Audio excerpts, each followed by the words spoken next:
Hello everyone, మీరు చూస్తున్నారు career and fun channel.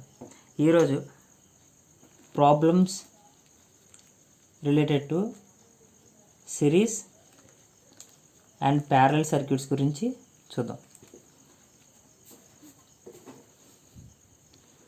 Okay, so already ముందు వీడియోస్లో సిరీస్ అండ్ ప్యారలల్ రెసిస్టెన్స్లో ఉన్నప్పుడు వోల్టేజ్ ఎలా డివైడ్ అవుతుంది, కరెంట్ ఎలా డివైడ్ అవుతుంది, డివైడ్ అయినప్పుడు ఈచ్ రెసిస్టర్ దగ్గర వోల్టేజ్ ఎలా ఫైండ్ అవుట్ చేయాలి, కరెంట్ ఎలా ఫైండ్ అవుట్ చేయాలి అన్నీ మెన్షన్ చేశాను. సో ఇందులో ఏంటంటే డైరెక్ట్గా ఎగ్జామ్స్లో ఏదైనా ప్రాబ్లమ్స్ ఇచ్చినప్పుడు ఎలా ఫైండ్ అవుట్ చేయాలి అది చూద్దాం. ఫస్ట్ క్వశ్చన్, సో ఇలా ఒక రెండు రెసిస్టెన్సెస్ ఇచ్చి 5 ohms ఇది 5 ohms అనుకుంటే ఈక్వలెంట్ రెసిస్టెన్స్ ఎంత అని సింపుల్ క్వశ్చన్ అడగచ్చు. సో రెండు సిరీస్లో ఉన్నాయి కాబట్టి ఇవి రెండు R1 R2 అనుకుంటే so R equivalent is equal to R1 plus R2 కదా, సిరీస్ కాబట్టి. సో 5 ప్లస్ 5 10 ohms, ఇది ఆన్సర్. ఇవి సింపుల్ అనమాట. సో సేమ్ ఇలాగే ఇలా రెండు రెసిస్టెన్సెస్ ఇచ్చి ఇది ఒక 10 ohms, ఇది ఒక 10 ohms. ఈక్వలెంట్ రెసిస్టెన్స్ ఎంత అని అడిగితే R ఈక్వలెంట్ ఫార్మ్ ఏంటి, R1 R2 divided by R1 plus R2. So R1 అంటే 10, R2 10 divided by 10 plus 10, 10 plus 10 sorry 10 into 10 100 divided by 10 plus 10 25. So parallel resistance R equivalent is equal to 5 అనమాట. Okay, so series మీద ఒకటి, parallel మీద ఒకటి. Same ఇలాగే మూడు resistances ఉంటే మూడింటిని యాడ్ చేయడమే. ప్యారల్లో ఉంటే ఏంటంటే ఇదే కొంచెం ఫార్ములా కొంచెం ఎక్స్టెండ్ అవుతుంది. సో మీరు అదైనా యూజ్ చేయొచ్చు, లేదు ఆ పెద్ద ఫార్ములా గుర్తుపెట్టుకోవడం కష్టంగా ఉంది అంటే మూడు రెసిస్టెన్సెస్ ఉన్నాయి కదా, సో ఫస్ట్ ఈ రెండింటిని సాల్వ్ చేయండి. సో అప్పుడు వచ్చే ఒక రెసిస్టెన్స్ వాల్యూ ఉంటుంది కదా R equivalent. So R equivalent ఇక్కడ పెట్టుకోండి. అలాగే ఇంకో రెసిస్టెన్స్ ఇది మిగిలిపోయింది కదా, ఈ రెండు పెట్టుకోండి. మళ్ళీ రెండింటికి R ఈక్వలెంట్ ఫైండ్ అవుట్ చేయండి. అప్పుడు మీకు ఈజీగా ఈ ఒక ఫార్ములా గుర్తుపెట్టుకుంటే సరిపోద్ది. కాకపోతే కొంచెం లెంతీ ప్రాసెస్ అవుతుంది, కానీ మీరు చేసుకోవచ్చు. సో ఆ రెండు చేసి చూపిస్తాను, మీకు ఈజీగా ఉంటుంది. సిరీస్ అంటే ఈజీగా యాడ్ చేసుకుంటూ వెళ్ళిపోవచ్చు కాబట్టి ప్రాబ్లం లేదు. సో ప్యారలల్ దానికి ఆ రెండు ఎగ్జాంపుల్స్ చెప్తాను.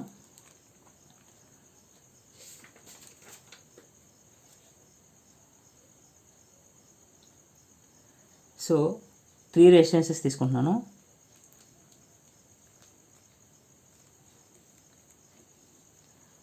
ఆ రెసిస్టెన్స్ వాల్యూస్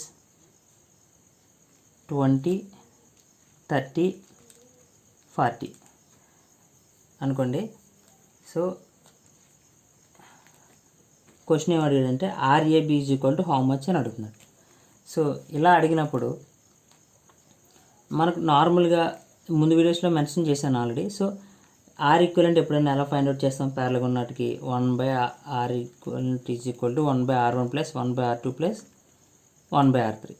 సో 1/R1 అంటే 1/20 ప్లస్ 1/30 ప్లస్ 1/40. సో ఇక్కడ ఎల్సిఎం చేస్తే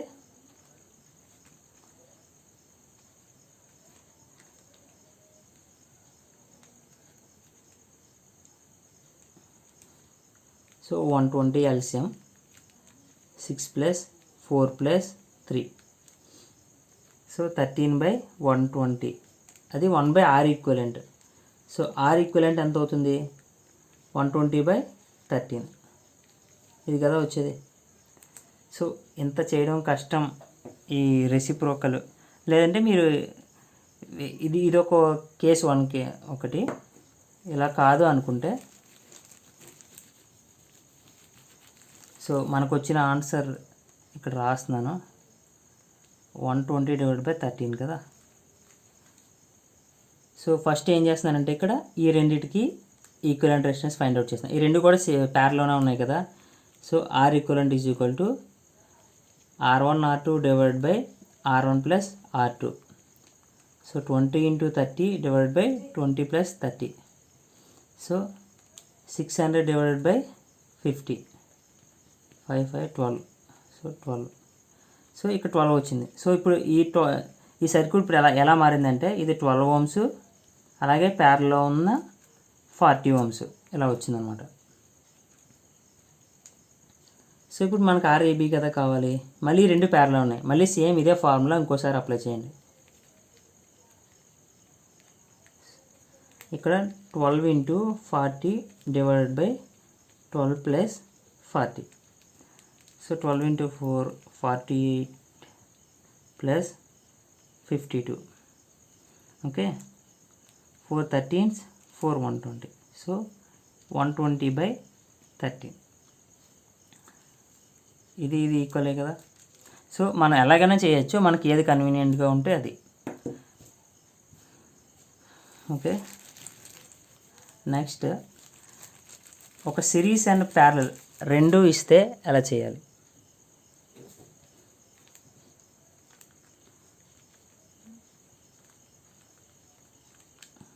ఇలా ఒక సర్క్యూట్ ఇచ్చారు.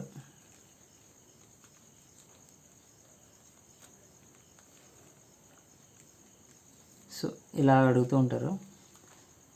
ఇది 4 ohms, ఇది 4, ఇది 2 and 6. సింప్లిఫై నార్మల్గా కోసం అలా పెట్టాను. సో అవి కదా. ఇందులో ఏంటంటే మనం పార్ట్స్ కింద డివైడ్ చేసుకోవాలి. ఈ రెండు చూస్తే ప్యారలల్, ఇది ఒక పార్ట్, ఇది ఒకటి, ఇది ఒక పార్ట్. సో ఇప్పుడు మనం ఈ ప్యారలల్గా ఉన్న దాన్ని ఒక రెసిస్టెన్స్ కింద మార్చేసి ఈ రెండింటిని కూడా ఒక రెసిస్టెన్స్ కింద మారిస్తే మనకి ఎలా ఉంటుంది సర్క్యూట్, అప్పుడు ఇలా వస్తుంది. మనం ఇలా ఆలోచిస్తే అసలు ఎలా మార్చాలని తెలిస్తే ఈజీ అవుతుంది అన్నమాట. సో ఇప్పుడు 3 సిరీస్ అవుతాయి కాబట్టి మనకి యాడ్ చేయడం ఈజీగా అయిపోద్ది. సో నేను ఈ రెండు ప్యారలల్ ఉన్నాయి కాబట్టి దాన్ని మారుస్తున్నాను. So R equivalent is equal to 4 × 4 divided by 4 plus 4. 4 4 is 16 plus 4 plus 4 8, that is 2. So ఇది 2 వచ్చింది, ఇది ఆల్రెడీ 2 ఉంది. ఇది 6 6 కదా, సేమ్ అలాగే 6 × 6 divided by 6 plus 6, 36 divided by 12, 3. So ఇది 3 వచ్చింది. సో 2 2 3 సిరీస్లో ఉన్నాయి కాబట్టి యాడ్ చేసేయచ్చు. సో 2 + 2 4, 4 + 3 7. సో టోటల్ వచ్చి 7 అనమాట. అయిపోయింది కదా. సో ఇంకా నెక్స్ట్ ఏం అడుగుతారంటే ఇక్కడ వీళ్ళు ఒక వోల్టేజ్ మెన్షన్ చేసి టోటల్ కరెంట్ ఎంత అని అడగచ్చు. సో టోటల్ కరెంట్ I కావాలంటే V/R. V అంటే 230 volts వాళ్ళు మెన్షన్ చేశారు. R ఆల్రెడీ నాకు ఇక్కడ 7 ohms వచ్చింది నాకు. సో 7. సో ఇది డివైడ్ చేస్తే మీకు వచ్చేది కరెంట్. సో ఇదే అనుకోండి, అయిపోయింది, ఇక్కడ వరకు అయింది. సో ఇంకా ఏం అడుగుతారంటే ఇంకా కొంచెం ఎక్స్టెండ్ చేయాలి అనుకుంటే ఇదే క్వశ్చన్కి వోల్టేజ్ అక్రాస్ ఇక్కడ నోడ్స్ మెన్షన్ చేసి BCD, voltage across A and B అని అడగచ్చు. సో అంటే ఏంటి, VAB అంటే మనకు V అంటే ఫార్ములా V = IR కదా. ఇవన్నీ సిరీస్లో, ఈ రెండు ప్యారలో ఉన్నా దీన్ని మారిస్తే ఇలా అయింది కదా. సో కరెంట్ మనకు తెలుసు ఎంత వచ్చింది. సపోజ్ ఇక్కడ నేను 210 volts తీసుకుంటున్నాను సింప్లిఫికేషన్ అయ్యే కోసం. So I = 210 divided by total resistance 7 కాబట్టి 30 amps వస్తుంది కరెంట్. ఓకే, ఇప్పుడు VAB కావాలి కాబట్టి ఇది నోడ్ A, ఇది నోడ్ B, ఇది నోడ్ C, ఇది నోడ్ D. సో VAB కావాలి కాబట్టి total current into RAB, total current 30 into resistance 2 ohms. So total 70 volts. అలాగే VBC = సేమ్ కరెంట్ సేమ్ కాబట్టి I ఇంటూ RBC, కరెంట్ ఎంత సేమ్ 30 ఇంటూ RBC 2 ohms, ఇది కూడా 60 volts. అలాగే VCD = I into RCD, 30 into resistance 3 ohms, so 90 volts. ఇలాగ అడుగుతారు అన్నమాట. ఇంకా డెప్త్గా ఎలా అడుగుతారంటే ఇప్పుడు మనకి VAB వచ్చింది కదా, నేను VAB ఒక్కటే ఉంచుతున్నాను. సేమ్ ఇదే క్వశ్చన్, దీన్ని ఎలా మెన్షన్ చేస్తారంటే ఈ బ్రాంచ్లోకి ఫ్లో అయ్యే కరెంట్ ఎంత అని అడుగుతారు, అది కూడా క్వశ్చన్. ఇందులో కావాలంటే ఫస్ట్ మనం ఐ కనుక్కోవాలి. ఐ కనుక్కున్న తర్వాత దీని అక్రాస్గా ఉన్న వోల్టేజ్ కనుక్కోవాలి. అప్పుడు ఈ కరెంట్లోకి వెళ్ళాలన్నమాట. So I1. So I1 is equal to V/R కదా. V అంటే ఈ వోల్టేజ్ అక్రాస్ ది అంటే VAB. VABని ఇప్పుడే ఫైండ్ అవుట్ చేశాను. 60 డివైడెడ్ బై రెసిస్టెన్స్ ఏది దీని దగ్గర కావాలి కాబట్టి 4. So 15 amps. ఇందులోకి వెళ్ళేది 15 amps. సో టోటల్ 30 amps ఇక్కడ ఫ్లో అవుతుంది. ఇందులో 15 వెళ్తే ఇందులో కూడా 15 వెళ్తుంది కదా. సో మళ్ళీ ఇక్కడ కంబైన్ అయ్యి ఇక్కడ 30 amps వెళ్తుంది. మళ్ళీ ఇక్కడ కూడా స్ప్లిట్ అవుతుంది అన్నమాట. ఇక్కడ కూడా కావాలంటే సేమ్ అదే రూల్ అప్లై చేస్తే అయిపోతుంది.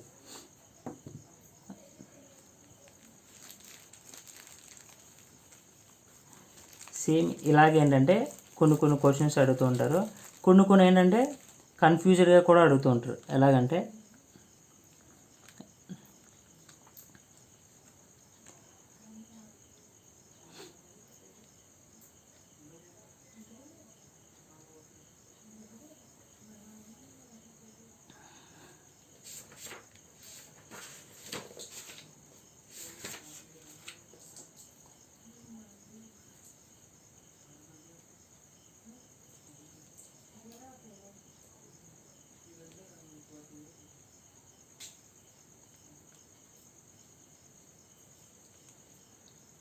సో ఇలా అడిగి ఒక 10 ohms, ఇది ఒక 10 ohms, ఇది ఒక 10 ohms.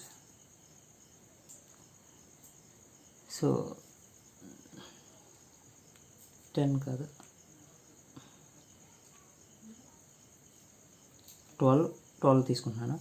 సో ఇలా ఇచ్చినప్పుడు చూడడానికి ఇది కొంచెం కన్ఫ్యూజన్గా ఉంటుంది. సో అలా ఉన్నప్పుడు ఏం చేయాలంటే ప్రతి నోడ్ దగ్గర పాయింట్ పెట్టుకోవాలి. C and D.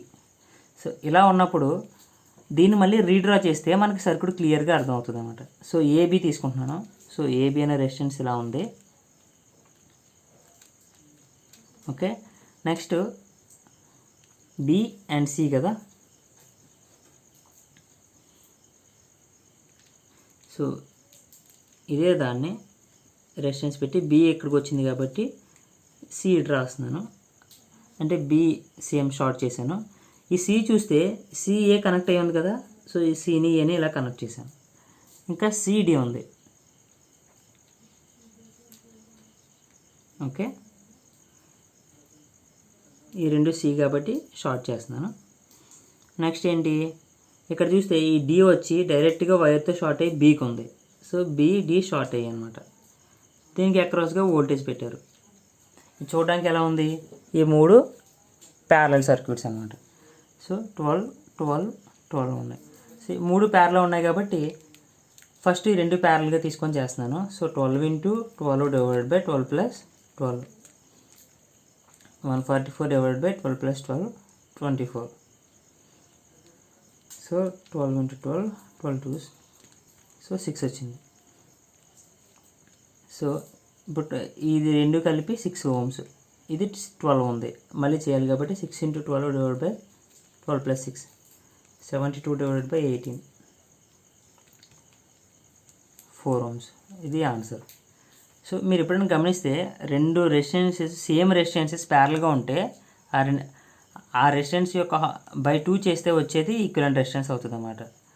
ఇక్కడ చూడండి 12 ఉంది, సేమ్ రెసిస్టెన్స్ ప్యారల్గా ఉన్నాయి, వచ్చే ఈక్వివలెంట్ రెసిస్టెన్స్ 6 ohms అవుతుంది. సో అది చూసుకోండి. మరిన్ని వీడియోస్ కోసం మా ఛానల్ని లైక్ చేయండి, సబ్స్క్రైబ్ చేయండి, అలాగే షేర్ చేయండి. Thank you.